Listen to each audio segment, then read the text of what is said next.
Welcome back to another episode of Wellness with Mo. Hi, my name is Mo, and this week we have Wendy Watson, a spiritual therapist and a public speaker and coach. She's gonna, take us through her amazing journey and tell us more about what is spiritual therapy, because I have no idea, of course. So, hi, Wendy, how are you? How are you doing? Hi, I'm good. How are you? I'm I'm, fabulous. It's a gorgeous I'm day over here in Colorado. oh, great, great, great, great. We're here in Egypt. Mm. It's like 5:10 p.m. So the day is almost over. So yeah, yeah, we had quite a hot day today. Oh, okay. Yeah. So Wendy, Okay. tell me more. Definitely our listeners would like to know more about what is your story and how did you become a spiritual therapist. And what is a spiritual therapist? I don't know. I understand what's a therapist and what's spiritual, but the two together, Yeah. I have no idea what they are. Yeah, I get that a lot. They're like, what is that? Yeah, yeah. So my journey, I am a child of divorce. My parents divorced when I was 8. That Mm, was very traumatizing for me and created a lot of anger and resentment. mm, On top of that, my mom felt guilty, so she decided to spoil us. So let's add in being spoiled on top of being angry. And okay. then both my parents married families that were toxic, that lied to and stole from each other, and it was just a mess.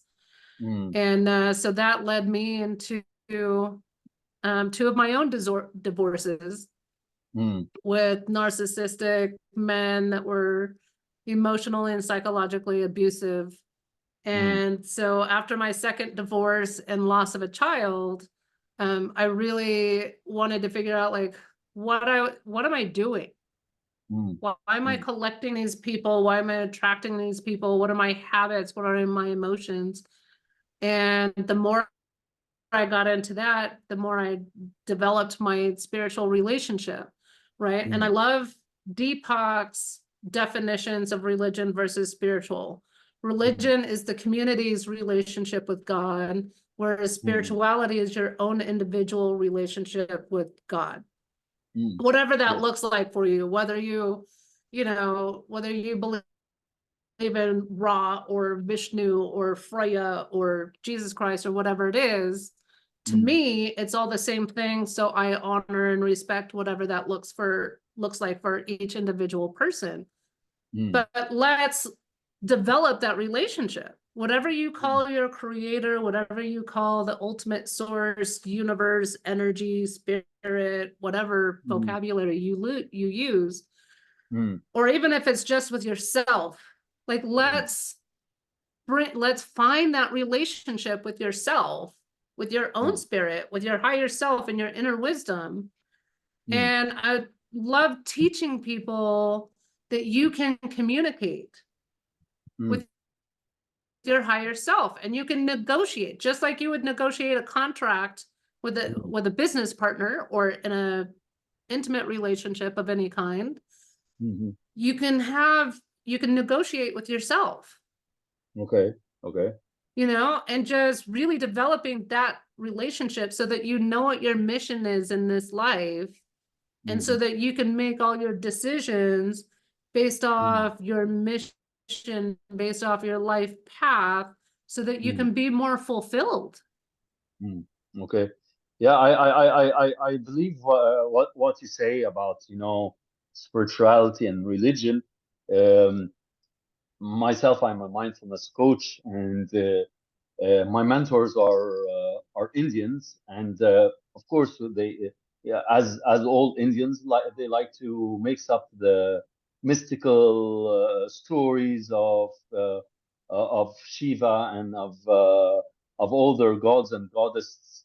And I'm a Muslim, a strong believer of that there's one God and only one God who created the whole world. And course, I believe in all of the of God's creations and Jesus Christ, Moses, Abraham, and all these. But that's my religion. But my spirituality, and this is the issue here in Egypt. People think spirituality and religion are the same, but I always tell them, no, no, spirituality is your relationship with your creator, with your God. I mean, you don't have to be religious to be spiritual, but you Mhm. can be spiritual without being a religious person.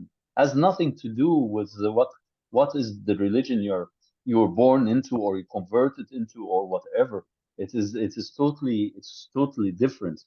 So Yeah. I do understand where you come from, because people here in Egypt also think that, meditating is a, is a source of worship. And no, I tell them, no, meditation is a source of cleansingness.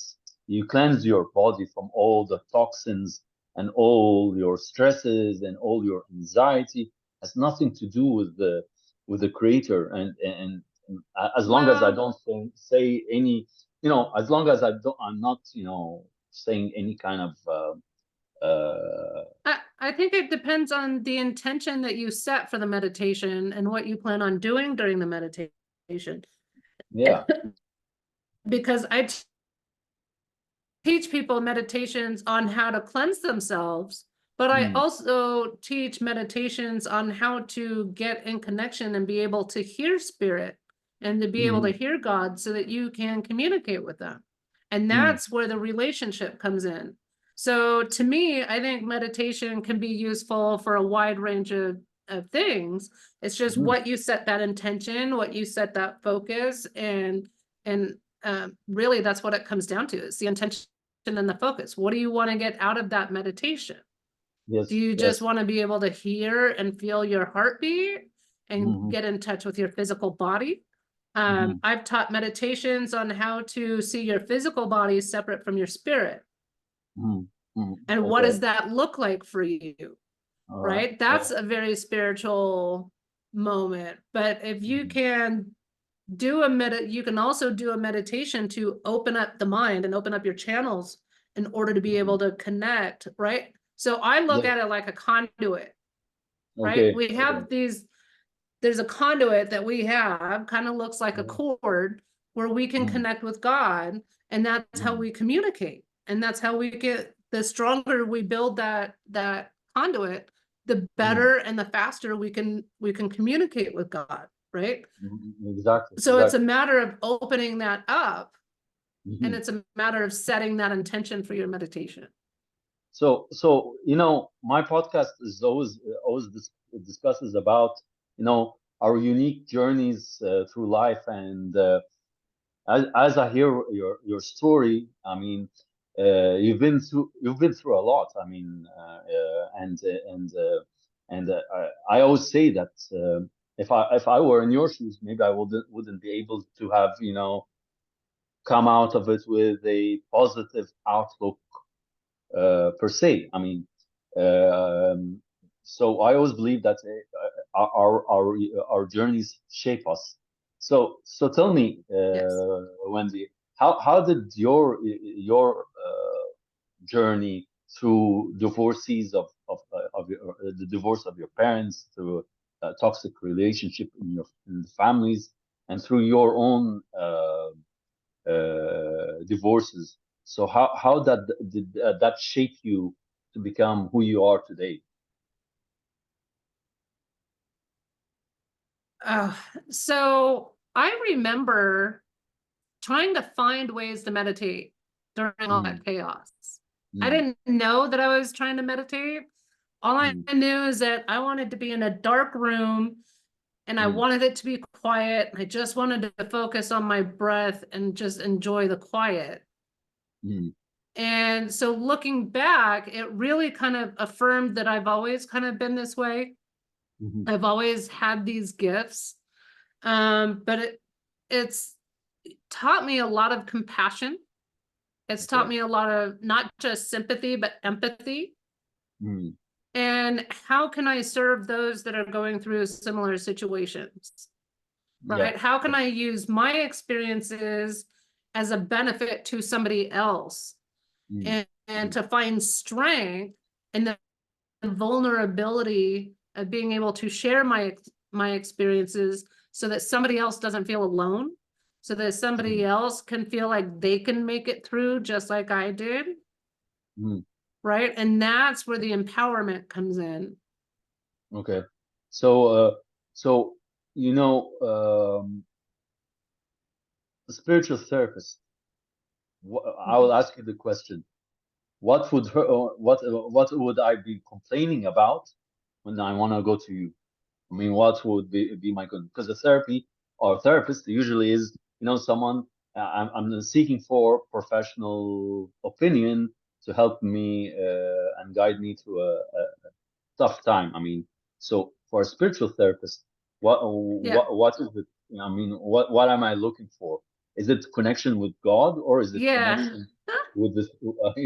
I'm just asking this question because you're the first time first person I meet, so I really and I'm not being arrogant or anything. I do know a No, lot you're good. about cultures. I've been around the world, but I never knew about spiritual therapy. I've had people talk about chakras and about yoga and meditation and healing. So tell me what pain I would be in to come to you. So I get clients that come to me with physical manifestations, right? So they've got chronic insomnia or chronic digestion, or they're experiencing chronic nightmares, right? They're experiencing something chronic where they're not able to resolve the issue through traditional treatments, whether it's through medicine or psychotherapy or the chiropractor or traditional methods, and it's just not working for them. And so they're ready to look outside the box, outside the normal protocols and the normal traditions, to be able to find a deeper meaning as to what is the root of these problems. I get people that really just want to find a deeper sense of themselves. I've had a client come to me who's Catholic, and he's lost his connection with God, and so he wanted to get it back. So I get clients for why they come to me, but it's really people that want to improve their personal development, to improve their personal growth, to resolve the traumas, the trauma of betrayal or the trauma of being abused in some way, shape, or form, and to be able to really get past those.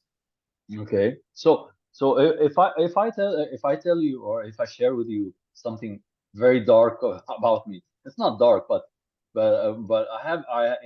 you were talking about dreams and nightmares. I don't have a nightmare per se, but I sometimes get a recurring dream so vivid in every area, and it stays with me for at least a week or 10 days. Every time the dream is different, but the outcome is the outcome is the same. I mean, so I get afraid. I mean, I'm afraid of dying.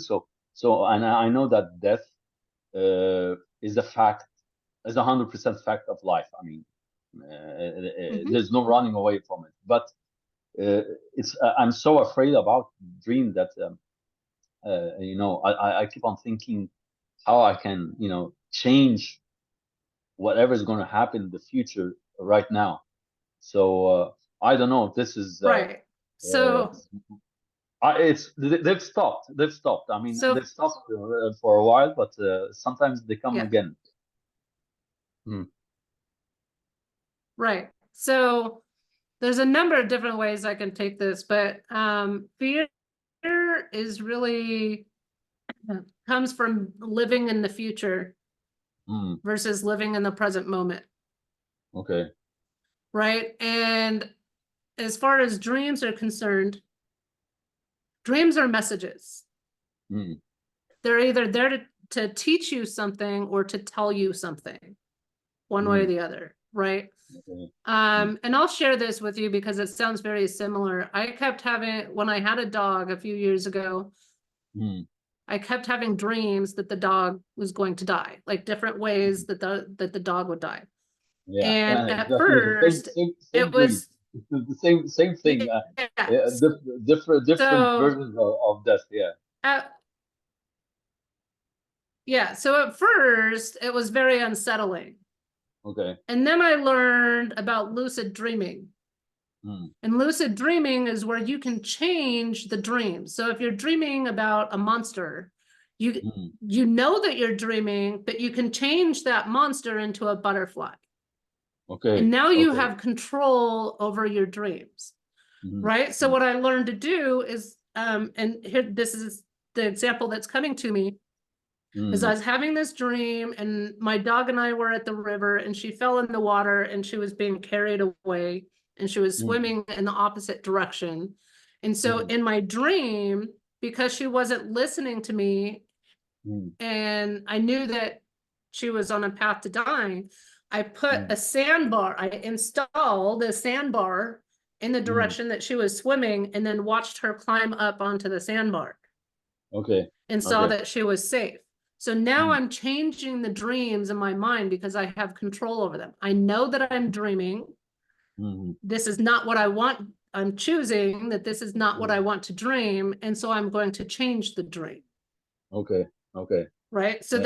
there's that road that you could go down, Mm. or you could look at it like, what are you trying to tell me? What message Mm. are you giving me? Mm. Um, why is there a fear around being, if you have a strong relationship with your creator, with your source, Mm. and you know where you're going and you know what it looks like and what it feels like, then why is there a fear? Mm. Yeah. Yeah. Yeah. Yeah. I understand. I understand what you say. So, Wendy, tell me, what is the number one thing that people can do differently, or are facing challenges in 2024? I mean, you coach a lot of people, so what are the biggest challenges that you can tell me in 2024? One is just being more positive. Mm. That is the biggest challenge, right? Mm. Our human race, no matter Mm. what country, no matter what gender you are, the Mm. human race is becoming very polarized. It is. It is. And so there's a lot of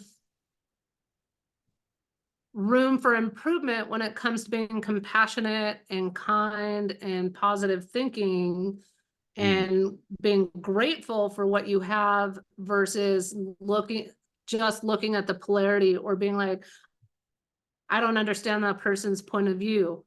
Okay, Mm. well, why do you need to? Can you just be compassionate and understanding that they're allowed to have their own point of view and you're allowed to have yours? Yeah. Yeah. Understand, why do you need to change somebody's mind? Mm. Just being in that acceptance and being in that compassion.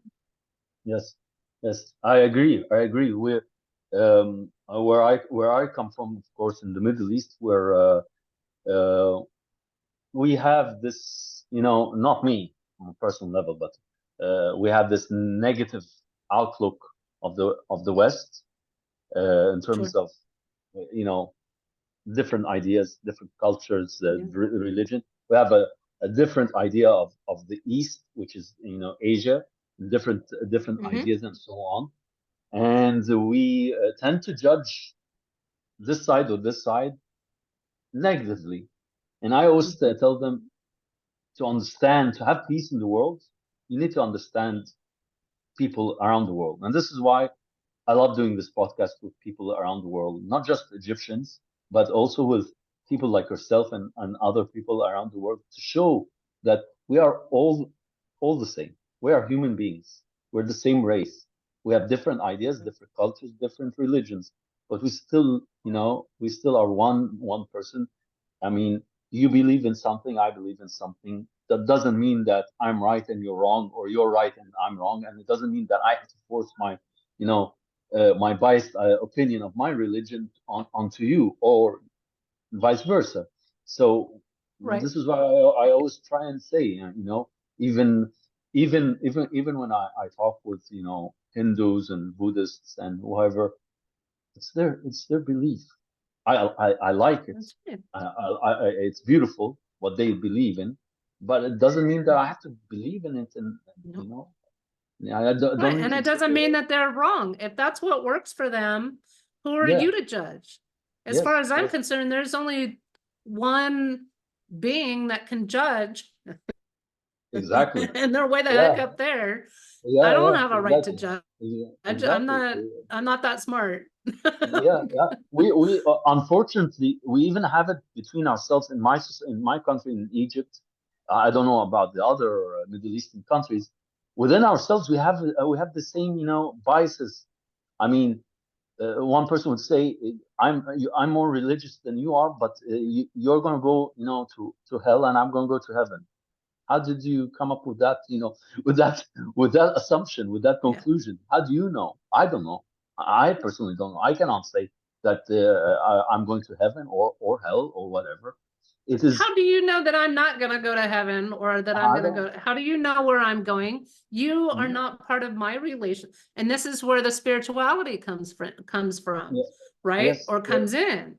Being Yeah. strong in your relationship with whoever your creator is, or whoever your source is, right? Mm. And being like, how do you know I'm not going to go there?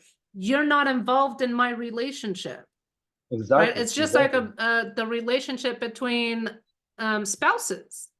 Yeah. Yeah. Of course. Of course. Why do you let a third person's opinion affect your relationship with your spouse when they're not involved in that relationship? They don't Yes. know all the conversations that have taken place, all the Mm. experiences, all the events, Mm. right, between those two people that are in that relationship. So Yes. Yeah. leaving the third opinions out, or the outside opinions out, and just be in relationship, Yes. Yes. I whether totally, it's with totally, your totally. spouse, with your, Yeah, I totally, go I ahead. totally agree. I totally agree with you, and I believe that 99% of the problems of the world is lack of understanding between each other. It's a lack of understanding. And it has nothing to do with the normal people of the world. And I don't want to be too. I don't want to get into too politics in this area, but we talk about human Yeah. beings. So I guess if I talk to the average American and explain to him that your point of view is respected and I show my point of view. I mean, I don't think there is an issue. It's just people misunderstand each other because of whatever media likes to throw at us, either from your side or from our side. It's media. It's their job. It's their job to give us the story that they want us to hear and they want us to listen to. So it's their side. What I wanted to ask you is, I know that you work with a lot of entrepreneurs. I don't know if I'm correct. So how do you, what advice do you give aspiring entrepreneurs? Because a lot of people these days all want to become entrepreneurs. It's no, it's Yeah. the new trend, and they really don't know, the issues they're going to face. They just like the name, the title that comes with it. So what advice would you give aspiring entrepreneurs to do when they want to start their, venture, as they say?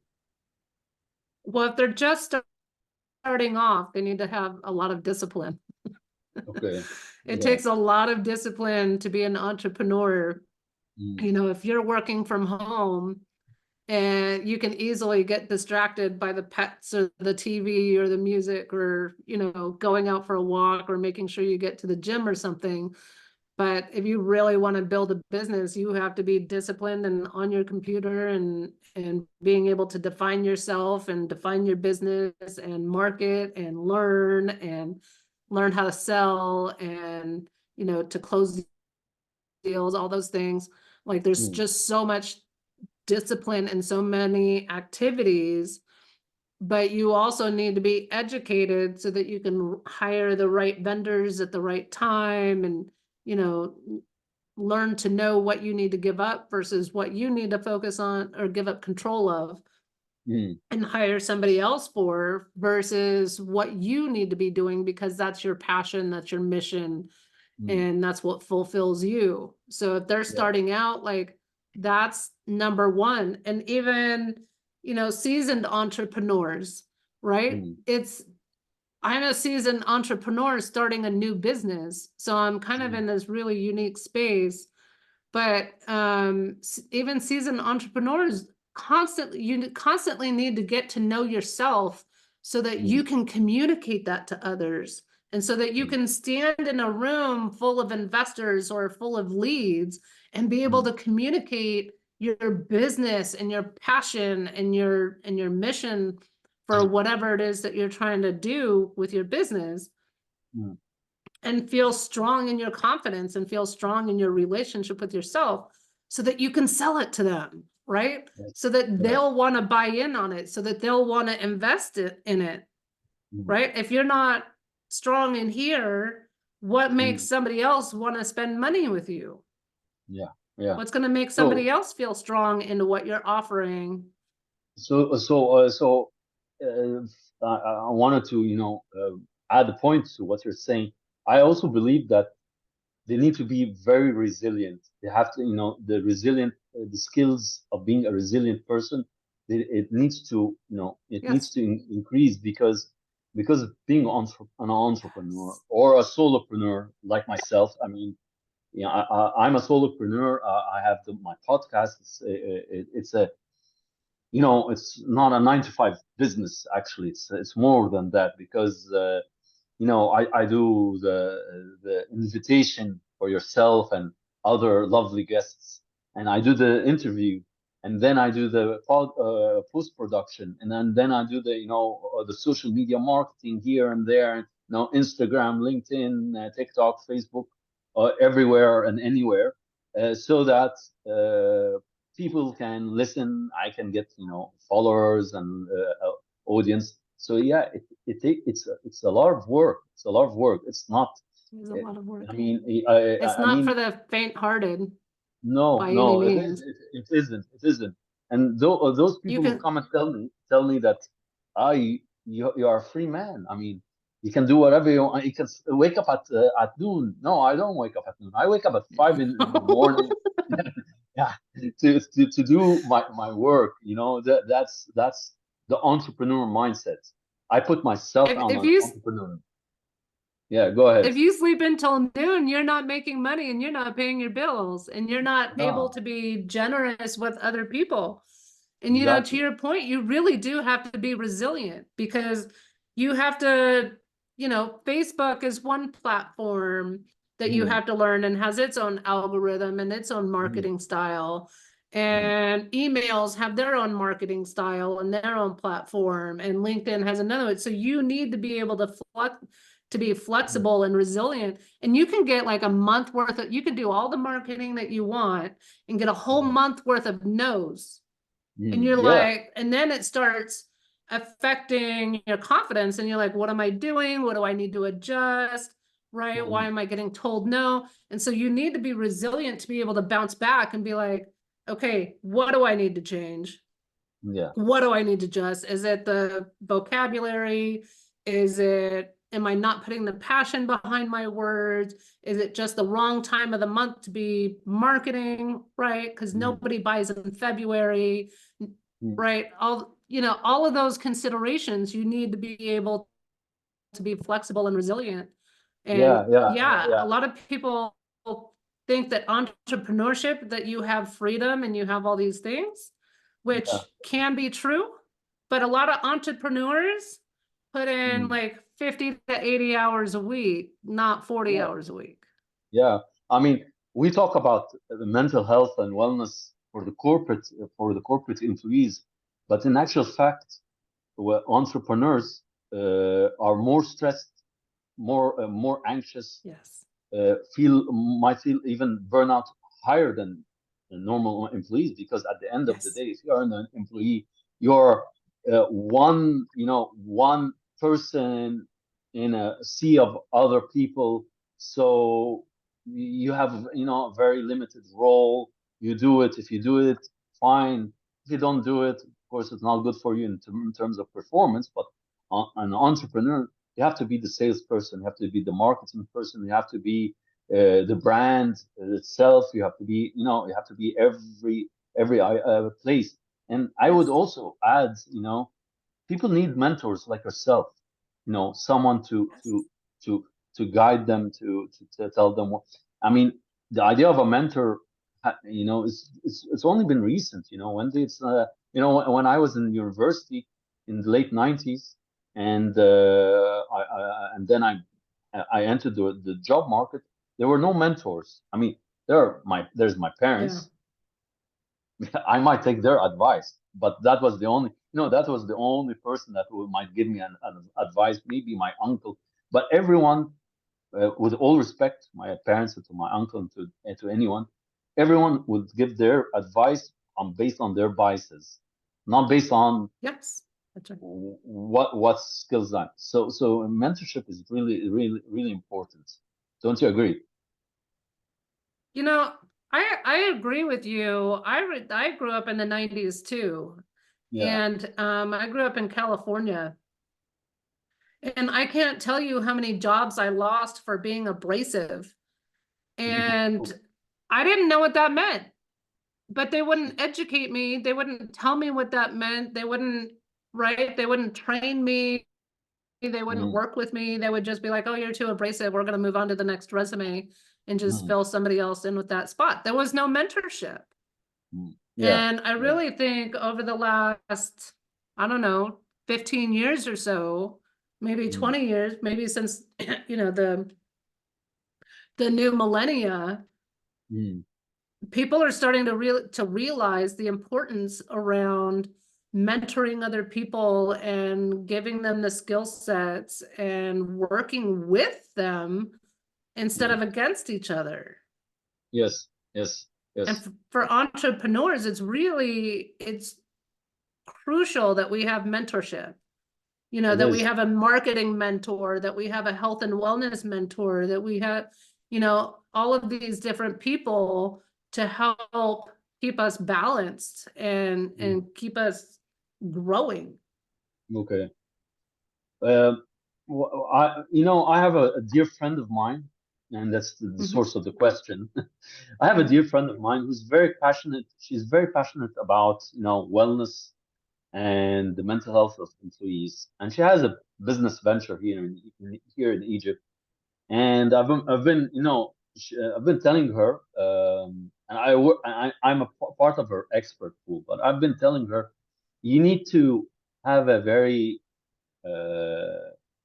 healthy balance between what's your passion and how to make money out of it, because your passion is great, but if you don't make money out of it, then there is no point to lose all that energy in something you love that you don't know, or if it's going to get you your money or not. So what do you do to help Yeah. clients, balance between the passion and their profitability of their ventures? Yeah, that's right. That's the $1 million question. Yeah. Especially for people in the health and wellness industry, Mm, inventors, right? Anybody that has a huge passion for what they do, we really need to help them to find that balance between, because health and wellness and inventors get so logged in of I need to create this and I need to create this, and they get so locked in to mm, that creative mode that they're not over here selling what they've created, yes. right? And I think the most common rule of thumb in business is to be doing 80% transactions and 20% creation. Yeah. right? Whereas health and wellness people are in that 80% creation Creation. and Completely. 20% transaction. Yeah. Yeah. Yeah. So, right. And it's getting them to, it's a challenge, but you really have to get them to balance their energy, Yeah. right? And I do a lot with energy work, like you mentioned chakras and meridians and auras earlier, but we actually have 10 different energy systems to our bodies. And if our energies are not in alignment, then we're going to lean one more towards one way than the other. And so surrounding them with people that are more transaction forward, they're more transaction minded, will help to pull them over into that side of business, or at least help them with the transaction side of business. So if they really can't get out of that creative mode, can they hire a salesperson to do their transactions? Can Yeah. they create an affiliate program or a licensee or some sort of program where other people can do the sales for them so that they're making the money and being able to be in the creative mode, right? So Yeah. is it an energy shift?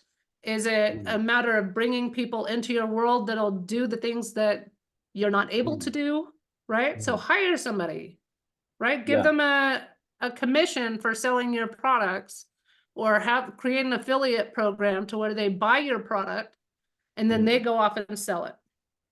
I agree with you. I also think maybe because like her, like myself, we all believe that the wellness trend and the mental health trend after COVID-19 will pick up so bad, so huge in corporate, that corporates will realize how important to invest in their employees' health and mentally and physically. But that didn't happen. I mean, we it I Well, mean it is in the US. It go, has go ahead. increased in the US.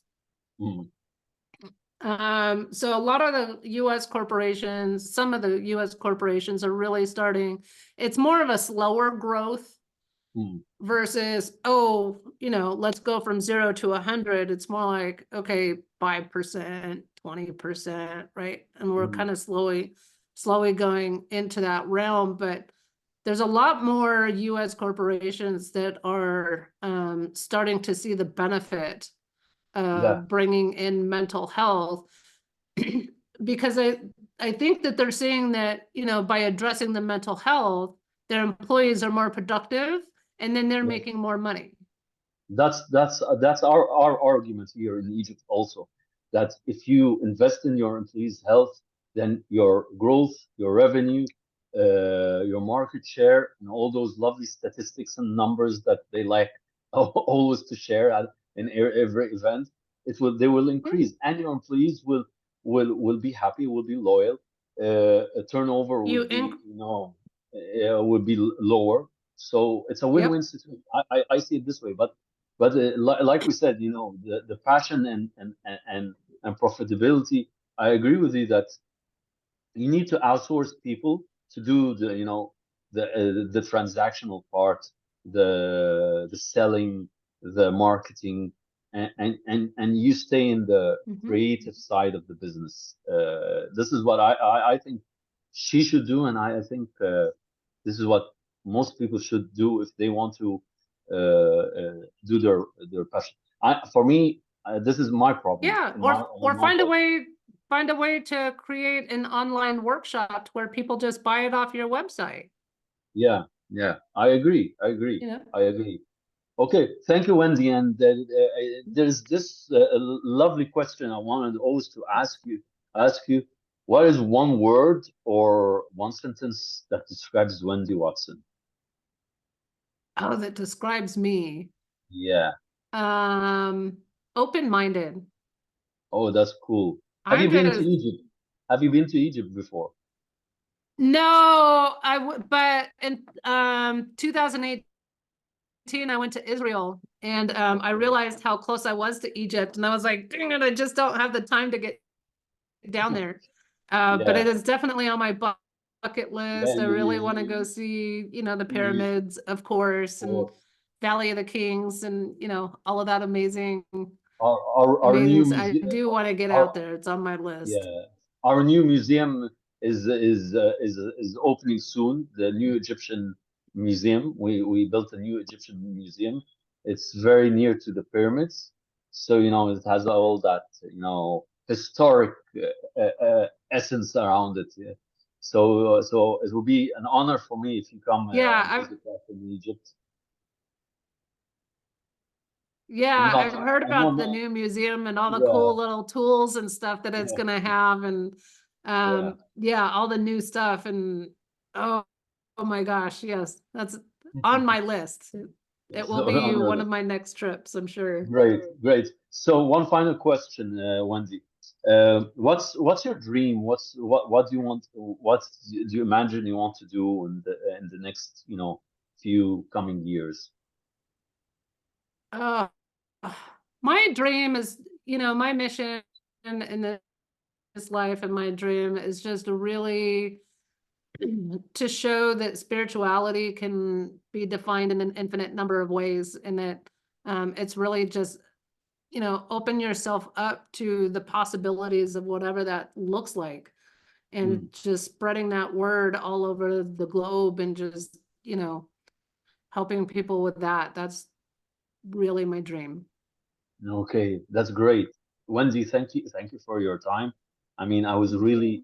thrilled and I was really inspired by your lovely presence and your lovely talk. And Oh, I, thank you.